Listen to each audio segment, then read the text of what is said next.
There are some things in life that are just wrong, and kidnapping a princess is one of them. Welcome to my dojo. This is Kung Fu Pizza Party, and I'm your host, Brandon Knight. And today I am joined by Joshua Noel of the Anazao Ministries Podcast Network to review Shanghai Noon, starring Jackie Chan, Owen Wilson, and Lucy Liu, who kind of gets left off of all the promotional material, but this is the same year that Charlie's Angels comes out, so let's give her flowers as well. Lucy Liu's in this as well. Josh, thanks for being here. Thank you for having me. I'm really excited. So, before we get into the movie itself, Josh, you are the head honcho. I believe that is your job title here at Anazao, and you're the host of a whole bunch of shows as well. Tell the listeners a little bit about Systematic Geekology. Ooh, Systematic Geekology is a show that I helped start. Selfishly, I had Will Rose on the first podcast that was part of any of the stuff that I do. It was the Whole Church podcast. He talked about Marvel some, and I was like, man, I wish I could hear this guy talk about comic books more. So I tried to talk him into starting a show. He wouldn't do it. So then I came up with a group project as a guys to get him to do the show. And it worked. And now I have Systematic Geekology, where occasionally I can hear Will continue to talk about comic books. And then there's other stuff. It was just a big ploy to get Will to do a podcast with you on a routine basis. I was a part of that launch, and I did not know that. Weirdly enough, I originally didn't want to be in it. I just wanted Will to do it. And then the more the idea got thrown around, the more it evolved, and it became like, hey, what if we talked about all kinds of different fandoms? And it wasn't just comic books. And then we got stuff that like Will couldn't talk about, and we had Brandon talking about like kung fu movies and Godzilla. Then we had like TJ talking about Godzilla and stuff that no one's ever heard about. And then anime became part of it somehow, and we have like whole manga segments, and there's just a lot. Like it's really evolved. Yeah, if you're listening to this show and you've never checked out Systematic Geekology before, trust me, you'll find something there that you will enjoy. Josh and I were just talking before we got on the air. There's even an episode where they talk a little bit about Shaolin Showdown, that cartoon. That was a Cartoon Network show, I think. And I'm sure we'll talk about it here on this show at some point, but there's a little bit of something for everybody over there.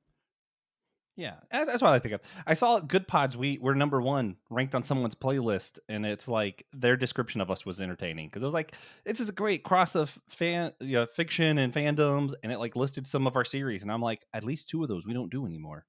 Maybe we should. You're going to slide down the rankings. It's like MySpace in the early 2000s. You're going to fall off someone's top 8 right now. Yeah, no, it's a shame. So we got a lot to cover here for this episode, and here on Kung Fu Pizza Party, the promise is that we're going to deliver high-flying action in 30 minutes or less. So we'll see how we do with that time restraint for this episode. But to get things started, over the past few months, as I've been putting this show together, I've been looking for holiday-specific martial art films. There's plenty of horror movies out there for Halloween. There's some Christmas. I'm really excited for the Christmas special. Oh my gosh. People are gonna love me, or they're gonna hate me for this movie review I'm doing for Christmas. There's even a good amount of romance films. There's some martial art films that are very romance heavy, which makes them great candidates for Valentine's Day. Sadly, there are no Thanksgiving martial art films. I tried to find some, and today is Black Friday. This episode's coming out on Black Friday, so a happy belated Thanksgiving to all of our United States listeners here. Happy belated Thanksgiving to you, Josh, because this is your favorite holiday. How do you respond to the fact that your favorite holiday is not represented in the martial art movie category? I disagree. The same that I do whenever people are like, there's no good Thanksgiving songs. The problem is Thanksgiving's like a year-round thing, so people just don't think of it. So Shanghai Noon, for example, really at the end, we learn to be thankful for our cultures and for one another and for blending our cultures together, which is what all America's about and also what Thanksgiving's about. So, I'm like, yeah. Also, Nightmare Before Christmas. There's a fighting scene. It counts. We do not. And it occurs between Halloween and Christmas, so it's also a Thanksgiving movie. So there you go. We do not have time to unpack all of that Nightmare Before Christmas stuff. And if Joe Day listens to this episode, you are going to get a text message. But though there may not be kung fu being used to carve a turkey, one thing that is very common in the martial art movie cinema world is the Western cowboy martial art movie. This is like a whole subgenre of the category. And there is nothing more American than cowboys. And so with that in mind, I'm starting a tradition today that every Black Friday, the day after Thanksgiving, here on the show, I am going to review a cowboy martial art movie, because that seems to be a pretty good American blending thing that fits. Again, it's a very Western concept, kind of. We actually borrow a lot of tropes from the East for these movies, but you, Josh, when I had pitched this show to you and I had asked you what movie did you want to do, you without hesitation named Shanghai Noon. So take us there first. Why was Shanghai Noon a no-brainer for you? Yeah, Shanghai Noon, Shanghai Nights, and then both the Rush Hour movies. I'm weird. I like this like action, but I like comedy. I don't like dry action. Like I have a harder time getting into that, especially with. See, I'm not an expert in kung fu films, so people don't like spam me and then like beat me up or something. I don't know. But for me, a lot of the ones that I've seen of kung fu films, it feels like it's trying to take itself serious, but a lot of the action scenes often feel silly to me. And these kind of movies that Jackie Chan did really feels like he acknowledges the silliness of it, leans into it, and we still get some really cool fighting sequences. So it's a good blending. Maybe what inspired the MCU. I don't know. Couldn't say it's not. You can't say it's not. I will go to bat for you a little bit, because I did talk about this in the Rigor Mortis movie review, which talk about a movie that's polar opposite from Shanghai Noon. I do have a hard time with wire work. Sometimes when wire work starts getting thrown into kung fu movies, which is a plenty and very common, something I'm just going to have to get used to. I hate it. It kind of takes me out of the moment a little bit. It really does. What's interesting about Jackie Chan's career is that he was part of a movement that came out after Bruce Lee died called Bruceploitation, where everybody, Golden Harvest, Shaw Brothers, everybody, even in Korea and other countries that were making martial art movies, they were trying to make the next Bruce Lee. And Jackie Chan was actually one of these guys right out the bat who was supposed to be like the next Bruce Lee. Jackie Chan's career didn't take off, though, until he quit trying to be Bruce Lee and started doing these comedy films. It's once he started implementing the almost self-referential, like, I'm just going to goof around a little bit and it works, that he actually started to get noticed. We would not have, like, this movie, probably most of his 90s career, even his 80s career, if he would have tried to stay on this track of, I'm going to be the next Bruce Lee type. Yeah.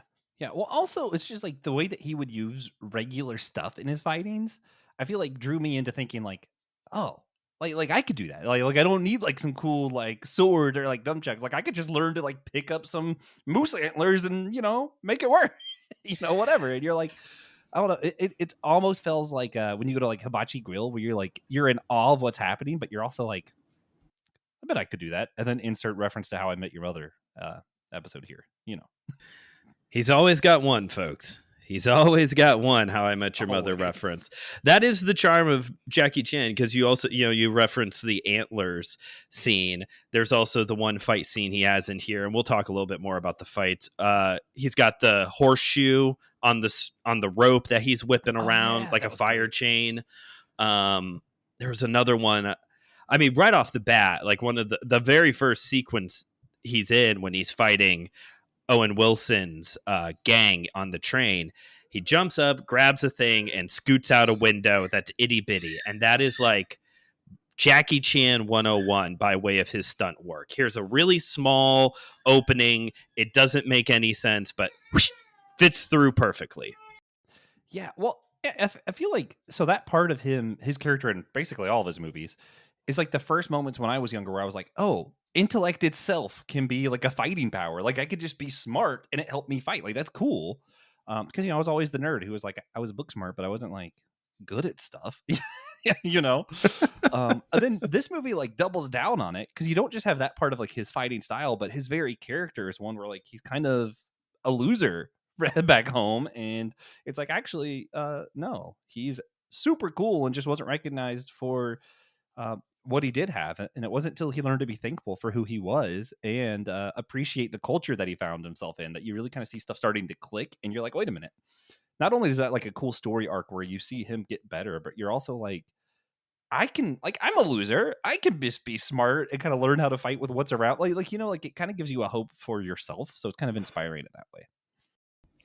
We see this also with Owen Wilson's character as well, Roy O'Bannon, who Owen Wilson. This is like peak Owen Wilson. This movie, I don't know what is Owen Wilson's best movie, but this is peak Owen Wilson. It's the dry sarcasm, the one-liners, the womanizing, the hair. It's everything you want in an Owen Wilson movie, and he's playing. Wow. I guess we should. Wow. That's what the opening line should have been. It should have just been me going, wow. I'm going to go ahead and jump into the actual plot of this movie because we've kind of gotten into it anyway. So Lucy Liu, who plays Princess Pepe, she is the princess of the Forbidden City. She is kidnapped and taken to Carson City, Nevada, held for ransom. She's kidnapped by someone who is a traitor to the Forbidden City. Jackie Chan and some of the other Imperial guards are sent to go rescue her. While they are traveling on a train to Carson City, Roy O'Bannon, played by Owen Wilson, and his gang rob the train. Him and Jackie Chan get connected. Owen Wilson understands that there's a princess that's kidnapped, but there's also a lot of gold being taken. I have much gold being taken to get the exchange for the princess. He turns into Han Solo, realizes that he can make a killing off of this, and then shenanigans ensue. I don't even really know how to summarize everything else. At one point, Jackie Chan gets married to a Native American princess. They're thrown in prison. At one point, there's a bounty hunter that shows up trying to hunt down both of them, Roy O'Bannon, and clothes. They pissed on some clothes. Jackie Chan is named the Shanghai Kid, which leads him to say, I'm not from Shanghai. There's the bubble bath party. Like it's just shenanigans. It's exactly what you would think would happen in an Owen Wilson film, which ultimately ends with them rescuing the princess, taking down the bounty hunter, confronting the Owen Wilson's gang that had turned on him. And much like this running theme early on of the story of the princess and the frog, they all live happily ever after in the end, and it's all good. I'm going to be a little Bible nerd for a minute. What this film reminds me of when we're thinking of like the plot, it's a lot of like what some of the Bible tropes do, especially like early Genesis, where it's a story that people are already familiar with, you know, like Gilgamesh or one of these other epics that existed before the Bible was written, in my opinion. I'm just going to throw out my opinion part so Christian can listen and not be mad. But like the thing that the Bible does that's really cool is always there's like a twist. So you'll see like a lot of like what happened in Genesis 1 is the same kind of narrative of what's happening with the Egyptian gods, except for there's this twist that humans are actually the important bit. And that twist is what gives it meaning. And that's where like I think that this movie does it's really clever is it plays so much into the tropes that you're able to see the meaning. Like I feel like if it was more nuanced, we wouldn't be able to see the stuff. Like it's so clearly like an old Western film, cowboy Indians, that like whenever you see like oh, wait a minute, Owen Wilson isn't that cool superhero John Wayne character. And that's the point. And it's so obvious because they played into the trope that I feel like that really added a lot to the movie. So whenever you do like this, and you're like, oh, this is so stereotypical, like the shenanigans and the princess and the, Easterners coming with the cool kung fu. And I'm like, yeah, that's the point. They played into the trope so that the purpose of the film, I think, really shone through that. I think also playing to the tropes also brings about a much bigger conversation, especially, this movie came out in 2000. And so it brings about like an even bigger conversation of the depiction of different cultures. Because one of the reason why this whole East meets West cowboys and martial arts thing is such a popular subgenre is that it's a clash of cultures that shouldn't work, and probably and definitely in real life, 1800s China or any Asian country and 1800s America. Yeah, that did not work well. But in film, it doesn't work, but it also does. Now, I never intended for Kung Fu Pizza Party to be a place where we talk about things like race and culture, which I should have seen coming given I know how some of these movies are. I'm sorry. But no, it's an important conversation to have still, and I'm glad to have the platform to do it, even though I definitely think I'm somebody who's learning and growing through all of this. So let's talk a little bit about how, we have Jackie Chan, Princess Pepe, and the Chinese culture. You've got Owen Wilson and the Western culture. We also have Native Americans depicted here. Josh, how is the subject of culture and the clashing of the different cultures handled in this film? I would say that part hasn't really aged very well. Like, I feel like it's really racist in a lot of ways. The way that everyone's depicted, not good. But there's still like this caveat, and I don't want to like justify it, but just given the time that it was made, we were kind of slowly getting away from those like classic tropes and bad depictions of characters. Like the Native Americans in this film remind me of like Peter Pan Native Americans that Disney has to continually apologize for. The fact that it's part of the which reminds me, Disney, you owe me another apology for the depiction. I'm just going to always demand it whenever it comes up. Yes. You owe us another apology right now. Yeah. But even with all that in mind, I think what's interesting is the time that this film came out, we were still making films like that, and I think it took genres like comedy and like horror to really question it in a better way. And that's where I'll get in trouble because I don't like a lot of the PC stuff that's going around these days with some of my more progressive friends, which I find myself in those circles a lot these days. Just because, like, to me, I think comedy does more good than harm. And there's a difference of making fun of something and making fun of our culture's response to a thing. So I don't think this film at any point makes fun of Asian peoples or Native Americans, but it does kind of make jokes about how we depicted these people. And I think without making fun of ourselves and how we've thought of things like that, we can never really get past it. So I think that comedy kind of disarms us enough to really think past the tropes. So I think it was helpful in that way, but at the same time, it couldn't be made today. Yeah, the depiction of Native Americans particularly, I would say, is bad. It's bad. It's bad. And there are racial slurs that are used in this movie. Racial slurs as a concept are very interesting because there's the one that is the king that we can only say the first letter of. Then there are other ones that, like in this movie, I probably could say right now, and they're offensive, but they're not as offensive. But they are offensive. Yeah. So I'm not going to say them because I think part of what we're seeing here is also what came up in the review of 3 the Hard Way of maybe at the time this was very progressive. But basically 25 years later, there are certain elements of this that it's stereotypical, it doesn't age well, and to use racial slurs, even if they are seen in certain corners as not as offensive as the N-word, is still offensive. The words are still offensive, Or if anything, they're so outdated that now you just sound dumb when you use some of these terms. Yeah. Some of the jokes, I feel like, we're probably a little bit too harsh on these days. But the racial slurs, no, that shouldn't. No, I don't think that should ever be used. So I'm with you there. I will say the one joke that I would point to that I think most clearly kind of illustrates what I'm thinking of. There's a point in the film where they think the Native Americans are coming, and it goes, "Oh wait, no, those are the Jews." And They think, there's some cowboys who think that the other Imperial guards are Jews, are Jewish people. Yeah. That's what it was. And for me, the reason I think that comedy now is probably still offensive and most people wouldn't like it, but I think it worked and probably is a good thing to have that kind of comedy, is because it points to how our stereotypical thinking can be so stupid. And I'm like, I love that. Like that we need to make fun of ourselves if we ever want to move past where we're at, I feel like.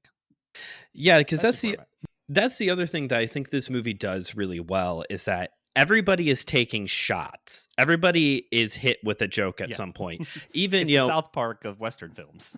Yes, that is true. It is, because even there at the beginning when Owen Wilson's gang is robbing the train and the new guy is like going off the deep end and getting all crazy, Owen Wilson turns to the one guy and goes, "Where did you find him?" Texas. Like there's even a shot taken at Texas in all of this. Oh man. And given Ted Cruz, I think that's we deserve that. So yeah, like it's not a perfect movie. And like you said, maybe at the time this was one of those bridge films that kind of got us moving the right direction. But as a white heterosexual male, I need to be aware of the fact that these are not accurate depictions. Yeah. Through and through. Yeah, I do think if this film were made today, it would be more harmful than helpful. But I think at the time it was made, it was probably more helpful than harmful. And that's just, how time works if you believe in things like time, which I don't. Moving on. We are at the 22-minute mark, so we got to start winding this down. Now that we've had our very intense conversation about race, let's talk about combat. So obviously Jackie Chan carries this movie.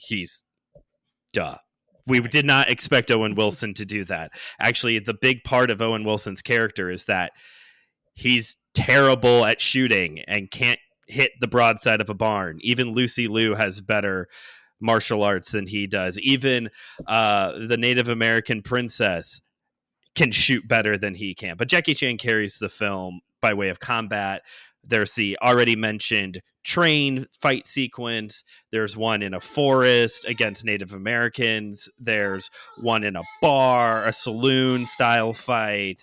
There's awesome the end fight scene at the bell tower between him and the big boss bad guy. Josh, of all the fight sequences in this movie, which are plenty, and they're all very good. I love the fighting in this movie. Mm-hmm. What's the one that you're going to rewind if this was on well, it would have been on VHS. You're going to rewind and rewatch.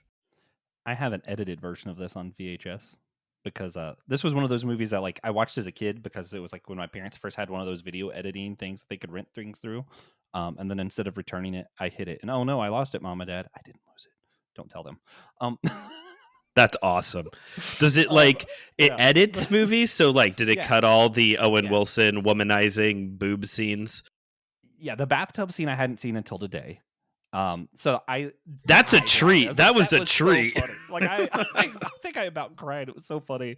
And then even some of like the cussing and stuff was taken out. And I remembered parts of the pissing on shirt stuff. So I think they might have edited some of it and left some of it, but that scene was great too. I'm gonna make a commentary before I say which my favorite fighting scene is, and I'm sorry for this. The thing that I love and that's why I'm excited to hear you talk about more of the Eastern meets Western films, because this was made in the West. This was a Hollywood film. So what you would expect going in, and it's been a while since I've seen it, so I thought this is what the movie was. Jackie Chan was this cool guy with lots of wisdom, and then Owen Wilson was the cowboy who just shot things. Because that's how these things go. The cowboy shoots things, and he's a good fighter. And then the Asian guy's there to give nice wisdom. It kind of was flipped on its head here. Not that Jackie Chan was dumb, but like Jackie Chan was the fighter. He was the good combat guy. And Owen Wilson was the voice of wisdom, even though he was a goofball the whole film. The stuff he said is what clicked. And I was like, really interesting. Yeah, Owen Wilson's character does a really good job of being the voice of, hey, you're not in China right now, and I know there's things that you're going to disagree with here, but you got to trust me. I know what I'm talking about for how things are done here. Yeah, well, and it's even like that common sense, like the line you used at the beginning, but that I'm sure we're gonna go back to. But it's that like Jackie Chan didn't have the wise line. It was near the end when Jackie Chan was like he was doing the honor thing and playing your role that a lot of Christians do today, where they're like, well, Christian votes Republican, and Owen Wilson was like, dude, no, some things are just wrong. Like stealing a princess is bad. Like we don't need the rules to tell us stealing a princess bad. Yes. And I'm True. like, yeah, it was just I love that reversal. Which is why Owen Wilson doesn't have the cool fight scenes that I wish he did, even though that one shootout was kind of cool and he got really lucky. The actual key fight scene that I would rewatch, Jackie Chan and what's the guy at the end? Lo Fang, is that his name? Yes. Yeah. Yeah. When Jackie Chan, he has like the whip, and he has the spear, and he gets the sword spear, and he spins the sword around the spear. I'm like, oh, that was freaking cool, man. That was great. Yeah, there's just too many. There's too many to really pick from here. The horseshoe scene when he's whipping it around at the bounty hunters members is really good. The the saloon fight scene, I really like that one because I think it showcases Jackie Chan's parkour really well throughout that sequence. And I've talked about here on the show before. If there is a fight scene that you throw a little pro wrestling into it, I'm gonna pop and I'm gonna like it. And Jackie Chan, they're on like a higher level and there's a table beneath, and he like hip tosses a guy over a railing and the guy goes through the table. It's just beautiful. I think my favorite though is when Jackie Chan is fighting the Native American guys in the forest, because there's something about him using the trees. That's a big Jackie Chan thing, is using his environment around him. You see him like in some of his 90s films, he's using a lot of like jackets and ladders. Here he's got trees and he's like hopping over trees, making sure they snap back and hit people, using them as leverage to like jump over or flip around, using them to like defend himself. It's so creative. And also, like you talked about earlier with Jackie Chan kind of being this like believable hero, it's kind of believable that somebody could do this even if they had minimal martial art training, to be able to use trees as a way to protect themselves. And it's also realistic because at one point, Jackie jumps up, grabs a tree branch to swing himself to kick a guy. He does, but the branch breaks and Jackie falls flat on his back because that's his movie. He's kind of like the good guy Ghostface from the Scream movies. Like, he's not untouchable. He will get hurt. He will take bumps throughout a movie. And I love it for that, Yeah. And my understanding a lot of times, because he does his own practical stunts, that some of the stuff really just happened. So they're like, yeah, we'll keep that in. But yeah, like that, the gags in this film, it reminds me of like old animation where I'm like, yeah, good gag. Like, why don't we have gags in our films anymore? That's what makes it, that's what makes it sit. You can't get that in a book. Well, here's the thing. Why don't we have blooper reels at the end of movies anymore? God, yes. Amen. Those were the best. Jackie Chan's movies had all of those, and they're just so good. I actually saw, did you ever see the movie Bottoms? It came out last year. No. It's okay, it's a movie that it's a movie. It's basically like Teenage Girl Fight Club. I don't know how else to summarize it. Okay. And they have a blooper reel at the end of it. This was a movie that came out in 2023, and I was like, oh, this is good. This is do more Hollywood. If I remember right, some of the seasons of The Adventures of Jackie Chan, the cartoon show, also had blooper reels, which was completely unnecessary for an animated show, but it was great. You remember when Pixar used to have bloopers at the end of their movies? That was the best. Cartoon bloopers are just even funnier. Oh man. Shoot. Now I'm trying to remember. Oh, I don't know anything about Jackie Chan's formal training. I know we don't have time, But when I dabbled in some ninjutsu once upon a time, a lot of that stuff is stuff that we learned was like with the trees and the environment and some of the weapon stuff. So I've always been curious, is he like ninjutsu, or is he just like, where's he get that? Because a lot of the stuff that I've done a few different martial arts, but the only thing that came close to stuff that Jackie Chan does in real life for me was like the ninjutsu stuff. I will follow this trail because there was something I was going to talk about related to this. So Sweet. it's interesting because with the three brothers, you got Jackie Chan, Sammo Hung, and Yuen Bio. They all started at this same school in Hong Kong way back in the day, where it was kind of like our modern concept of a film school where you went to learn how to be an entertainer. So there was like, you were kind of taught everything. As far as I recall, and I could be wrong about this, so listeners fact check me on this. There is no like, he's not like Bruce Lee or Jean-Claude Van Damme or Chuck Norris, where it's very specifically he has trained in this one martial art. In a way, he's almost more like Michelle Yeoh, who is also known as the female Jackie Chan, who like has learned martial arts along the way or had some martial art training back in the day, but he's a stunt man. Like at the end of the day, Jackie Chan is a stunt man.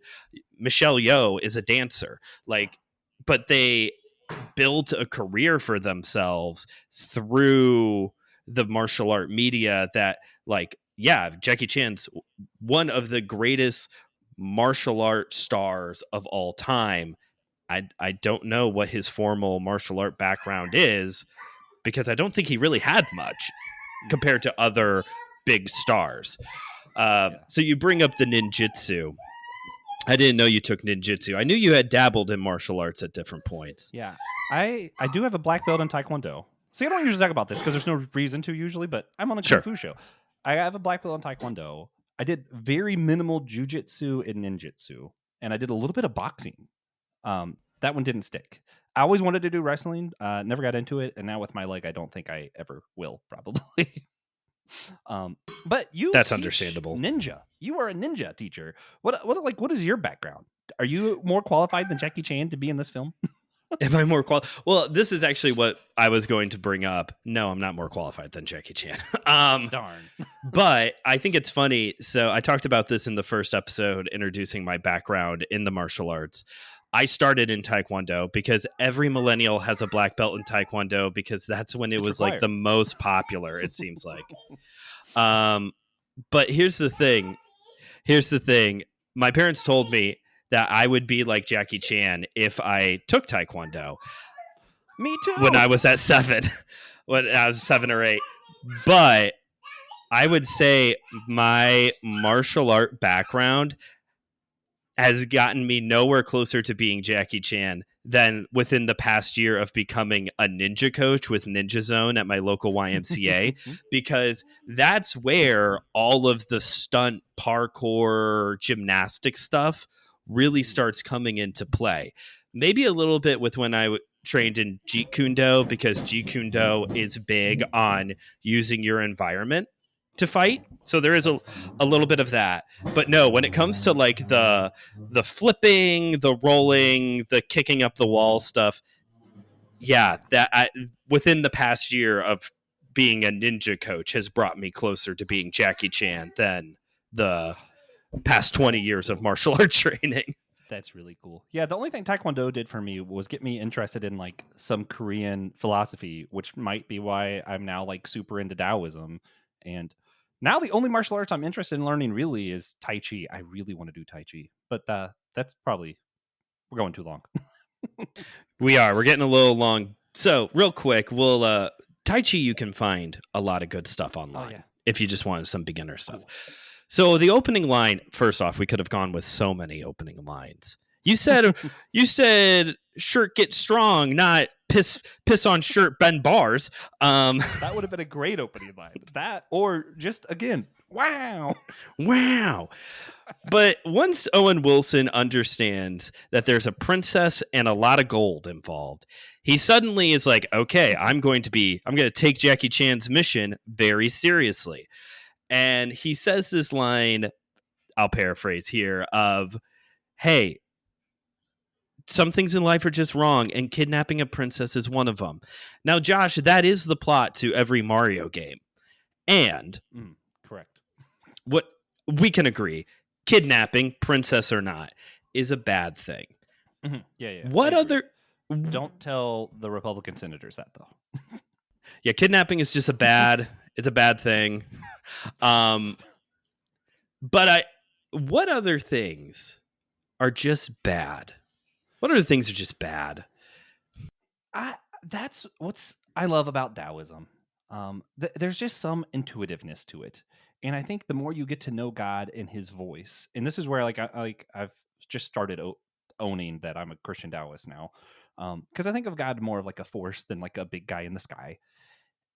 The more you get to know God, the Bible, the people of God, the church, those who are in tune with the Tao or in tune with God, however you want to use that language, I think you just kind of get it.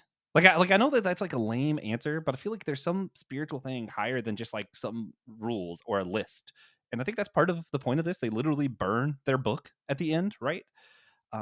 Like sometimes when you figure it out, you just know.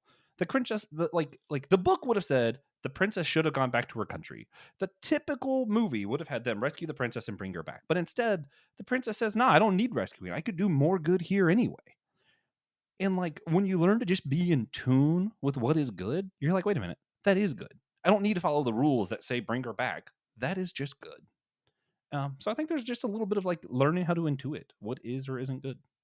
How would you answer that though? I'm kind of curious. I don't know if I could really go any further than what you have already said. I think that was, you talked about that a little bit earlier on in the show of like, you don't necessarily need rules to dictate the fact that this is a bad thing that we should do something about. Yeah. Even if Owen Wilson's motives, by the way, it's Owen Wilson and Jackie Chan. They have character names, but it's like in Rush Hour. It's Jackie Chan and Chris Tucker. Correct. Right. That is correct. Yeah. Although the bit of Chan Wang is hilarious. And I completely forgot that Owen Wilson's character is actually Wyatt Earp. That I forgot too. Fantastic. But even if his motives at first were not pure, he wanted to meet the princess, get the gold, all that. Like this is part of his journey as well, of getting to the point of like not everything in life is about money and greed and getting everything that you want. And he has literally a near-death experience, a miracle, as he keeps referring to it, to kind of get to that point of like, oh, there's more to life than just my ways that I've been doing. Of, Jackie Chan, because Jackie Chan said something about the gold, and he's like, "Oh, is it really all about the gold for you?" I just thought that was good too. That was a good one. Just kind of making fun of yourself as you learn. Like I make all kinds of jokes about my former self and what I thought was right and wrong. And to be a good evangelical, there's Bible to back up this idea. Jesus says that whole line of, the sheep will know the voice of the shepherd. Mm-hmm. So I think like as you build your relationship with God or the Tao or God's people, however you want to say it, I think you'll know that voice. And part of it, like without the Christianese of it, I think is kind of the point of this film is like as you grow and you make these like genuine relationships, Jackie Chan and Owen Wilson create this like genuine friendship. And whenever your heart actually like recognizes someone else's heart, deep calls out to deep, as the Bible says. I think like once you recognize that kindred spirit, you're forced into getting more into what is good. Not like literally forced, but I feel like it develops. So seek out those genuine relationships with God, God's people, and all that stuff, and the Bible. I don't know, and be thankful. Happy Thanksgiving. Be thankful. I do want to do a little edit for our video watchers. During Josh's spiel right there, I shook my head no. I'm not saying no to Josh. I'm saying no to my son, producer Cooper, who spilled his cup and it's all over the floor. And now I really do need to go wrap this show up. But I will say this to kind of tie it all together. Thank you for sharing all of that, Josh. And I don't know what the market is for Christian Taoists in the podcast world, but do know here on Kung Fu Pizza Party, where we're also looking to serve up wisdom one slice at a time, you are welcome back here, not just because you're my friend, but because, Taoism is one of the many religions or philosophies, I should say, one of the many philosophies that does come up in this world because, of its origins. And so you ever want to read the Tao Jeet Kune Do and come on here, I only have read it 2 or 3 times and have my copy all marked up, probably like a lot of you listeners out there as well. That is you're Googling it because you might not know. That's like the Bruce Lee book, the big one that he wrote. Well, kind of. Yeah. My favorite Taoist book is actually the Tao of Pooh. So it's about Winnie the Pooh. Oh, yeah. Can I do a quick recommendation as we're getting off? Because we talked about race. I have a friend, C.T. Kirk. C.T. Kirk writes the book How the West Was Whitewashed, and he talks about some of our classic cowboy heroes and how they weren't white. And I think it's a worthwhile read. I have heard. I haven't heard of that book, but I have heard of such things that, like, hey, actually, all these guys weren't Caucasian, Anglo-Saxon. Yeah, the Lone Ranger. He was black and also real. I would love that movie. Give me that movie. That would be cool. All right. Well, we have gone way over. Sorry, listeners. You got your episode much past, 10 minutes past the recommended, but hopefully you still enjoyed the episode. Thank you, Josh, for being on. And once again, a happy Thanksgiving to you. So, you too. I'll give everyone their money back. That's like the old pizza rule. Yeah. Well, you used to work at Domino's, right? Yeah. That's awesome. And for all you listeners out there, a link to the Anazao website will be in the description, so that way you can find all the other shows we offer here and all the other shows Josh is also on. And you can also follow this show on Instagram at Kung Fu Pizza Party. This has been Kung Fu Pizza Party, where we've been delivering high-flying action, 30 minutes or less, and serving up wisdom, one slice at a time.